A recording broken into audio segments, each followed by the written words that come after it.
Au nom de Dieu, le compatissant, le miséricordieux, dans cet épisode, je commencerai avec vous le livre Le bien et le mal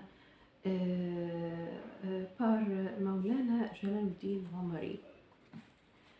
Jalaluddin Romari, né en 1935, est un écrivain et un érudit religieux. Il était l'émir de Jama'a Islami Hind de 2007 à 2019. Il est diplômé de Jamia Darussalam, Omar Abed, Tamil Nadu. Il est devenu connu sous le nom de Jalaluddin Romari. Il a également reçu un baccalauréat en littérature anglaise de l'Université musulmane d'Alegra.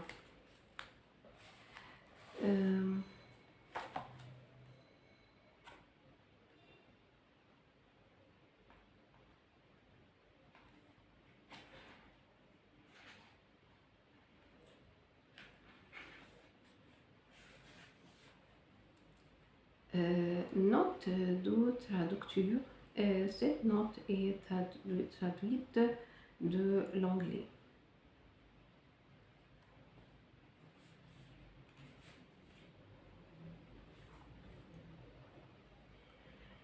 Par Saïd Amin Ashraf, département de l'anglais, et ME Allegra.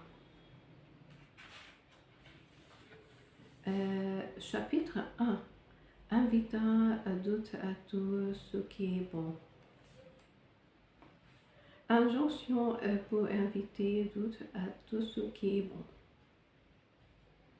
Dans la sourate, la famille d'Abraham se trouve sous commandement divin adressé aux croyants.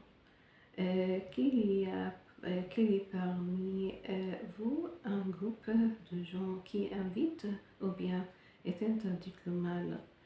Ceux-là seront heureux. Ce verset fait allusion aux Juifs qui ont rejeté la vraie religion et qui sont occupés à dissuader d'autres de l'accepter. C'est la raison de leur désastre et de leur perte de la faveur d'Allah. Il faut donc demander aux musulmans d'acquérir la piété et la crainte d'Allah et d'adhérer aux principes de l'islam jusqu'au dernier souffle. On leur a aussi demandé de s'unir contre les forces du mal et de ne pas se diviser entre eux. Ces commandements, tels qu'ils sont en rapport avec le développement spirituel, ouvertement, ils ont été ordonnés à inviter l'humanité à tout ce qui est bon, d'enjoindre les bonnes actions et d'interdire toutes les mauvaises actions. Ce point a été élaboré par le commentaire de l'exégète classique que voici. Allah a commandé les gens de vivre pour deux raisons dans les versets précédents. D'abord, ils ont été blâmés pour les transgressions. De plus, ils ont été punis pour avoir attiré les autres.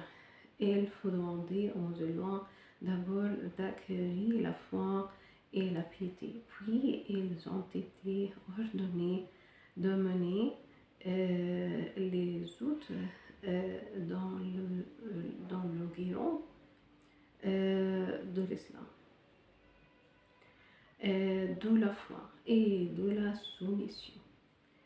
D'après Saïd Mohammed Al-Houssi, Allah a demandé les musulmans de travailler perfection d'autres personnes arrivent à voir eux-mêmes attend la perfection.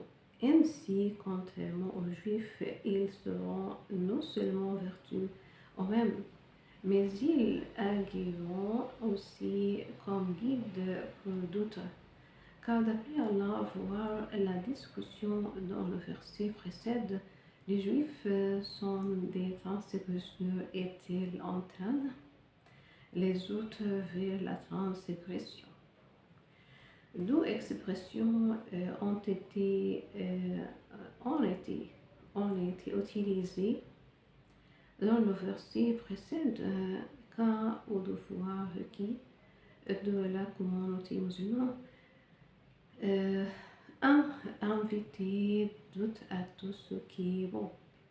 Deux, ordonner ce qui est bien et interdire ce qui est mauvais.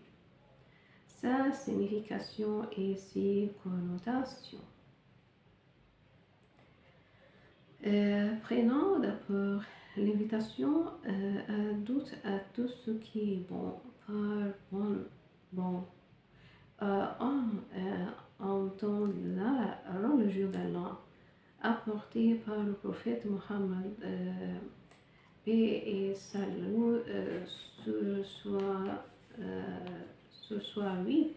Le bon, dans son sens le plus large, comprend tout le système de la valeur islamique, ses croyances et ses idées, ses principes politiques, moraux et liturgiques, et les devoirs des musulmans d'inviter l'humanité à ce que nous venons de décrire comme bon.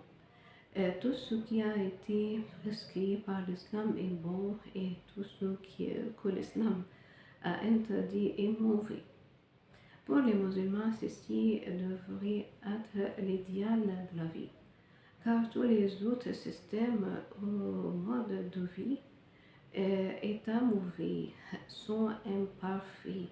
Les musulmans doivent se dévouer à ce mode de vie seulement et déraciner tous les autres systèmes. Inviter à tout ce qui est bon représente le message de l'islam dans sa totalité. Tout effort faute de cette qualité essentielle ou préalable n'est peut-être un substitut pour ce devoir. Si l'invitation est limitée à une certaine facette de la vie, comme par exemple les mœurs et la politique. Elle n'attendra pas et ne pourra pas attendre le coup. Un tel effort est sans doute louable à cause de la bonne intention qu'on y met. Mais au fond, il n'est que partiel. On a ordonné aux musulmans de faire l'appel entièrement, pas partiellement, tel qu'il est clairement exposé dans plusieurs versets du Coran. Un exemple de verset concernant la droite d'Abraham, d'Isaac et de Jacob. Nous avons fait des chefs qui dirigent les hommes selon notre ordre. Nous leur avons inspiré l'accomplissement des bonnes œuvres, à établir la prière et à pratiquer l'aumône, et-ils nous servaient constamment. Dans ce verset, la phrase l'accomplissement des bonnes œuvres se réfère aux actions accomplies par les prophètes selon l'ordre d'Allah. Sa portée, son conduite est vaste. Elle comprend l'adoration, les transactions et les mœurs, ce qui est aussi connu comme religion ou charia. Et ceci indique clairement que faire des bons moves a été la principale fonction des prophètes, et ils ont été les vrais protagonistes. Voici le commentaire de Allama Barawi sur ce verset. Nous avons fait des chefs et ils dirigèrent les hommes par nos ordres. En d'autres mots, les prophètes étaient suivis dans toutes les bonnes œuvres. Ils dirigèrent les hommes par nos ordres. Vous dire, ces prophètes invitèrent les gens à la religion. Nous leur avons inspiré l'accomplissement des bonnes œuvres. Vous dire, l'ordre leur a été donné de suivre le chemin des prophètes. Le commentateur Khazin a expliqué ce que veut dire elle dirigèrent les hommes par rapport à la signification de l'ordre de suivre le chemin.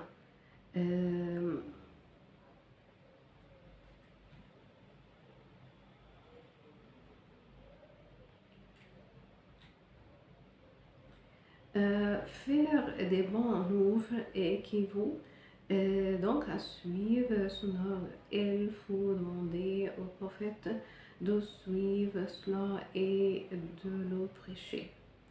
Elle était ainsi les protagonistes de cette qualité. Certes, cela les aida à atteindre la perfection et pour cela, ils devinrent les bien-aimés d'Allah.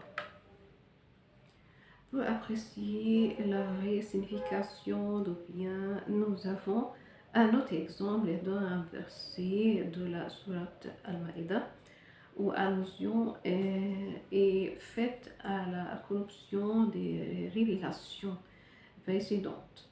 Malgré cela, le message divin est resté constant. Les règles de conduite pratiques ont cependant été différentes à des degrés variés selon le milieu dans certaines époques. Ceci explique la différence entre les lois présentées par Moïse et Mohammed, paix soit sur eux. Quoique les règles et les lois puissent prendre différentes formes parmi différents peuples, l'esprit de base est resté le même.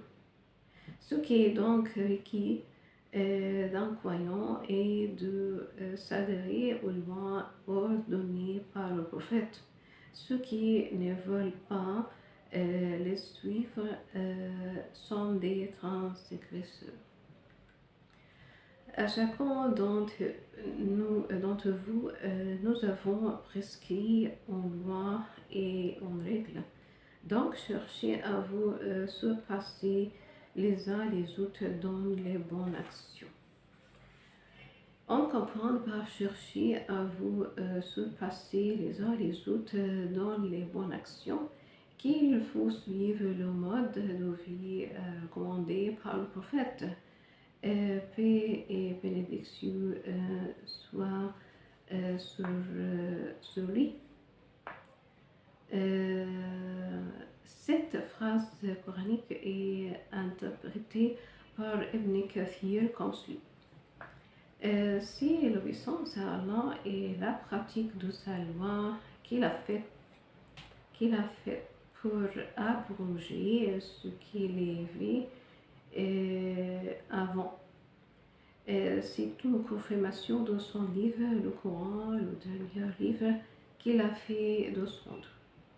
Voici ce que Allama Al-Hussi écrit dessous. Donc, dépêchez-vous à avoir les vraies convictions et à faire les bons œuvres mentionnés dans le Nouveau Coran.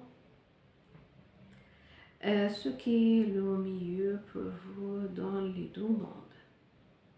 selon Allama Nizamuddin Qumi Nisaburi.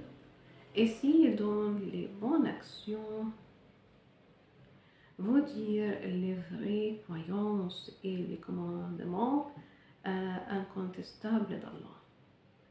À la lumière de ces explications du terme khayrat, il est clair que ce terme est synonyme d'obéissance à Allah et à son prophète et de promptitude à suivre la charia. Ce terme résume la façon de vivre intégrale telle qu'elle est ordonnée dans le Coran et les musulmans ont été ordonnés à inviter d'autres à cette bonne façon de vivre.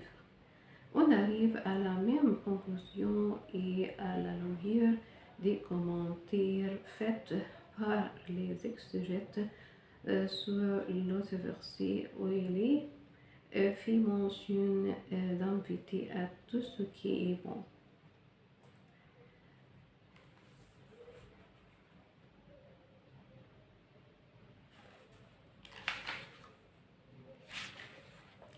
La version du prophète, en récitant le verset qu'il y ait parmi vous en communauté qui invite à ce qui est bien, le prophète, paix ce soit lui, ainsi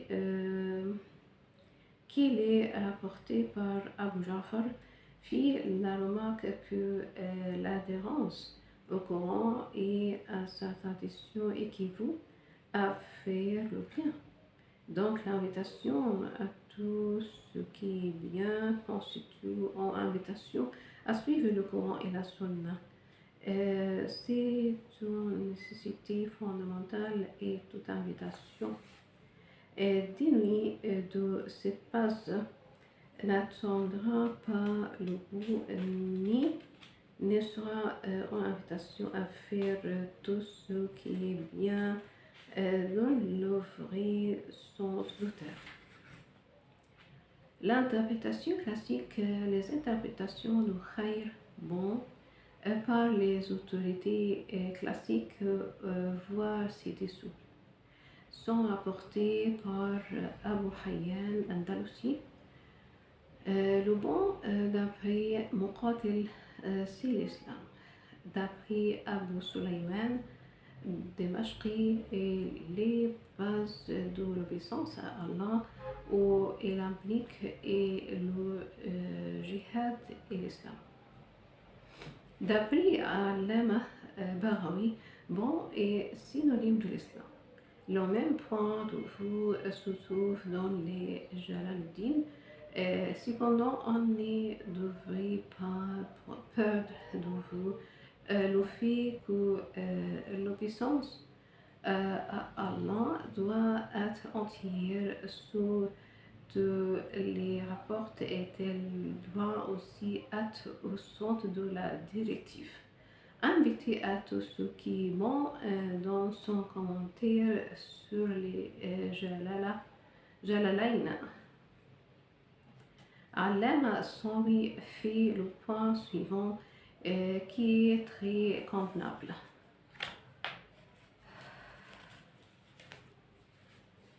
Je suis désolée. D'après, cependant, l'islam étant le concept fondamental des directives, comprendre le bien. Imam Ibn Jarir al-Tabari, l'exégète classique, offre l'interprétation suivante: ô les croyants, qu'il y ait parmi vous en communauté un groupe qui parle pour inviter à ce qui est bon, c'est-à-dire à l'islam et à sa charia, qui est la charia d'Allah pour ses serviteurs. D'après Allama Abu Hayyan Andalusi, l'invitation à ce qui est bon a une portée général donne les commandements en ce qui concerne les choses à faire et les choses à abandonner. Qadi Baydawi fait le commentaire suivant: l'invitation ou bien comprendre l'invitation à ce en quoi il y a le bien du côté spirituel comme du côté temporel.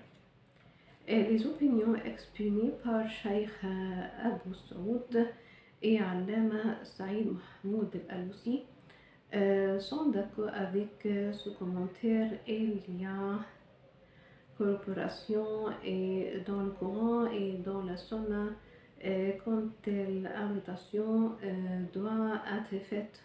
Ce qui est requis par cette invitation assure ce qu'il y a de meilleur dans les deux mondes.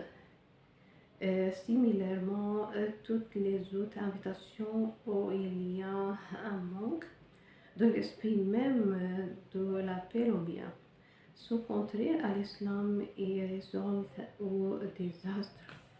Ceci a été le point de vue constant chez tous les exégètes classiques.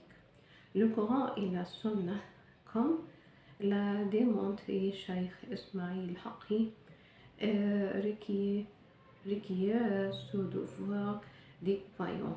Qu'il y ait parmi vous un groupe de gens invitant à ce qui est bon, un groupe invitant au bien, ouvert sous en quoi il y a le bien. Côté spirituel et côté temporel, car l'appel au bien implique généralement les commandements et les actions qui sont interdites. Pour résumer, Dawa il al-Khair, tel qu'il est corporé par le Coran et la Sunna et tel qu'il est interprété par les exégètes classiques est synonyme de l'islam. Ce que cette directive requiert n'est pas seulement la prédication verbale de l'islam. Les musulmans éprouvent faire justice à cette directive, qu'ont-ils sous dévouent cœur et âme pour accomplir en se conformant à cette directive, ils ont allotté dur et a fait un bout de leur vie. C'est ça pour cet épisode. Au revoir, merci.